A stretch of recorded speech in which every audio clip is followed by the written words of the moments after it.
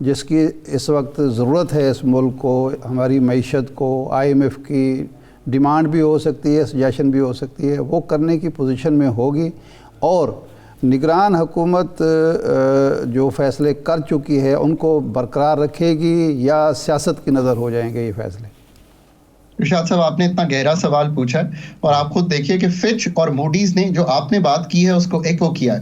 انہوں نے کہا ہے کہ کیا آنے والی مخلوط حکومت وہ فیصلے، وہ ریفارم، وہ اصلاحات، وہ سٹرکچرل چینجز کر سکتی ہے جو کہ اس وقت ریکوائرڈ ہیں، اور انہوں نے ایک کنسرن کا اظہار کیا۔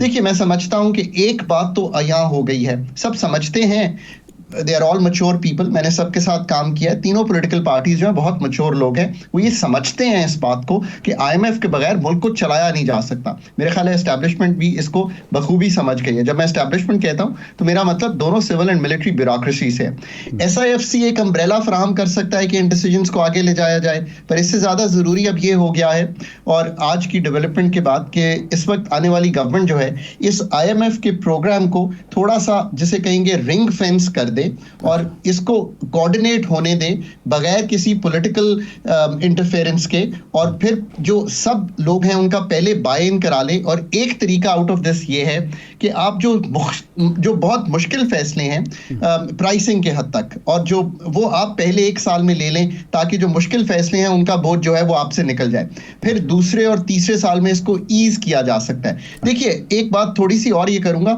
کہ اب مشکل فیصلے لینے والے جو ہے نا، وہ یہ نہیں ہے کہ ہم GST یعنی کہ عام فہم ٹیکس بڑھائیں، ہر ایک پہ 17 سے 18% کر دیں، RD لگا دیں، کسٹم ڈیوٹی لگا دیں۔ مشکل فیصلہ جو ہے وہ یہ ہے کہ کیا ہم ریئل اسٹیٹ، کیا ہم ریٹیل سیکٹر، کیا ہم ہول سیل سیکٹر، کیا ہم ایگریکلچر انکم ٹیکس کر سکتے ہیں یہ نہیں۔ میرے لحاظ سے یہ مشکل فیصلہ نہیں ہے ارشاد بھائی۔ یہ کیسے ہو سکتا ہے کہ میں تنخواہ لینے والے کو کہوں تم 30% ٹیکس دو، آپ کا ٹیکس 92 چینل سے کٹ کر آپ کے پاس آئے، پر میں ریٹیلر جو میرے خیال ہے 25-30 لاکھ ہے، 30-35 ہزار رجسٹرڈ ہے، میرے بھائی بہن ہیں نا، وہ بھی کام کرتے ہیں، ضرور کرنا چاہیے۔ یہ تو فیصلہ مشکل ہے ہی نہیں ہے، یہ تو فیصلہ ان کو جا کے کنونس کرنے کا ہے۔ So I really hope we can do this۔ Doctor صاحب یہ بتائیے گا، ایک سیکنڈ، پرابلم یہ ہے کہ مسلم لیگ نون تو مارکیٹ اکانومی کے حوالے سے بڑی کلیئر ہے، پیپلز پارٹی اس حوالے سے اس کی اپنی ریزرویشنز ہے، اپنی پالیسی رہی ہے۔ اب یہ دونوں جو ہیں ایک دوسرے پر ڈیپینڈنٹ ہیں، کیا پیپلز پارٹی مسلم لیگ نون کو یہ کام کرنے دے گی؟ اور وہ جو ماضی میں ہوا کہ پرائیویٹائزیشن کا ایشو آیا تو رضا رضوانی صاحب کھڑے ہو جاتے تھے، کچھ اور لوگ ہو جاتے تھے، یہ سب سے بڑا مسئلہ جو اس وقت ہمیں ہے وہ تو پرائیویٹائزیشن کا ہے، وہ ہو پائے گا آسانی سے؟ اور نگران حکومت تقریباً 8-9 ماہ میں کوئی ایک ادارہ کیوں پرائیویٹائز نہیں کر سکی؟ اس پہ میری رائے بڑی کلیئر ہے اور تھوڑی مختلف ہے باقی لوگوں سے۔ میری رائے یہ ہے کہ پہلے پرائیویٹائزیشن کمیشن کو ایک بہت ہی اسٹیٹ آف دی آرٹ ادارہ بنائیے۔ ہم نے پرائیویٹائزیشن کمیشن میں ڈویژن کو علیحدہ کیا ہوا ہے، کمیشن کو علیحدہ کیا ہوا ہے۔ کمیشن کا پہلے تو آپ چیئر پرسن لائیے جو اس کو ہیڈ کرے، تاکہ وہ تکنیکی کام، فائنینشیل کام، HR کا کام ہر ادارے میں بڑا کلیئرلی کر سکے، اور وہ بھی ہوم گرون ہو، ہوم ڈیفائنڈ ہو، تاکہ جب آپ جا کے پہلے پالیٹی کو کنونس کرنا چاہتے ہیں کہ ہم کیا کرنا چاہتے ہیں، تو اس میں آپ بتائیے کہ اگر 8-9 ہزار PIA کا امپلائی ہے کیسے ہینڈل ہوگا۔ اگر PIA کے ڈیٹس ہیں تو اس کا یہ مطلب تو نہیں ہے کہ سرکار سارے وہ ڈیٹس اٹھا لے، اٹھانے تو کچھ پڑیں گے، پر اس کا بوجھ کیسے نہیں سرکار پر آئے گا۔ پھر یہ بات کہ کیسے کمپیٹیٹو بیہیویئر بنا کر قیمتوں کو نیچے لایا جائے گا، جیسے ٹیلی کام سیکٹر میں ہوا۔ جب آپ یہ سارے کام کریں گے نا ارشاد صاحب، تب پالیٹی کو آپ کنورس کر پائیں گے۔ جب بھی میں پالیٹیشنز کے پاس فیصلے کروانے چاہتا تھا، چونکہ یہ کام میں نے کیا ہے، تو میں میک شیور کرتا تھا کہ the quality of the decision that I am taking to them is so good کہ وہ سمجھیں اس بات کو کہ یہ پراسپیرٹی آف نیشن کا ڈیسیژن ہے۔ یہ پاکستان کے جو ہم اس وقت خرچے یا نقصانات کر رہے ہیں 100 ارب روپے کا PIA میں ہر سال، اس کو کم کرنے کا ڈیسیژن ہے۔ یہ PIA کو اپنے پاؤں پہ کھڑا کر کے جو 20-24 جہاز ہیں اس سے بڑھا کر 50 جہازوں پہ لے جانے کا ڈیسیژن ہے۔ اس کا قطعی طور پر مطلب نہیں ہے کہ پرائیویٹائزیشن کوئی پنیشیا نہیں ہے کہ ہم ایک چیز بیچ دیں گے تو وہ ٹھیک ہو جائے گی۔ آپ نے کے الیکٹرک بیچی ہے، اس پہ ابھی بھی لوگوں کے بہت خدشات ہیں۔ صرف بیچنا ہی بات نہیں ہے، ریگولیٹری فریم ورک کو ٹھیک کرنا، ٹیرف کو ٹھیک کرنا، ان کو کمپیٹیٹو بیہیویئر میں لانا۔ اب آپ سمجھ گئے ہوں گے کہ یہ تو پھر بڑے مشکل فیصلے ہیں، یہ تو بڑا مشکل کام ہے، ہم یہ کام نہیں کر پا رہے، اور پھر ہم تھوڑا سا بلیم ڈال دیتے ہیں پالیٹی پہ کہ جی وہ کوئی کام نہیں کرنے دیتے۔ پالیٹی کو اب چاہیے کہ